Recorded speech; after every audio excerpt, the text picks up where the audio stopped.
মা দুর্গাকে নিয়েও রাজনীতির আসরে নেমে পড়ল বিজেপি। বলা ভালো, আত্মপ্রচারের জন্য মা দুর্গাকেও রেহাই দিচ্ছেন না নরেন্দ্র মোদী। সম্প্রতি দিল্লির পুজো কমিটিগুলোকে মুখ্যমন্ত্রী রেখা গুপ্তর দেওয়া একটি নির্দেশ নিয়ে শুরু হয়েছে বিতর্ক। বলা হয়েছে, মণ্ডপে দুর্গা মূর্তির পায়ের কাছে রাখতে হবে প্রধানমন্ত্রীর ছবি, তাঁর দীর্ঘায়ু ও সুস্বাস্থ্যের জন্য। প্রায় ৩০০ দুর্গাপুজো হয় দিল্লি ও তার আশপাশের এলাকায়, যেখানে বাঙালিরাই মুখ্য উদ্যোক্তা।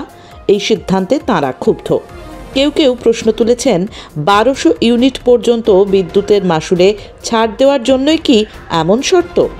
আপনাদের জানিয়ে রাখি, এবছর বাংলায় পুজো কমিটিগুলোকে বিদ্যুতের মাশুলেও ৮০% ছাড় দেওয়া হয়েছে, এই ধরনের কোনো শর্ত ছাড়াই। কয়েকদিন আগেই বিজেপির রাজ্য সভাপতির সংবর্ধনা অনুষ্ঠানে মা কালীর ছবি দেখা গেছে। তারপর বাংলায় মোদির সভাতেও ছিল মা কালীর মূর্তি, আর এবার স্বয়ং দুর্গা মূর্তির সঙ্গেই রাখা হবে মোদিকে। দিন কয়েক আগে সংঘপ্রধান মোহন ভাগবতের দেওয়া বক্তৃতাটা মনে পড়ে যাচ্ছে। কিছু মানুষ নিজেকে ভগবান মনে করেছেন, সেই বক্তব্যকেই বাস্তবায়িত করছে বিজেপি, আর শুরুটা হচ্ছে রাজধানী থেকেই। আগামী বছর বাংলার ভোটের আগে নিজেদের বাঙালি প্রেমী হিসেবে প্রতিষ্ঠা করার পাশাপাশি পুজোর সঙ্গে মোদির প্রচারকেও মিশিয়ে দিতে চাইছে বিজেপি।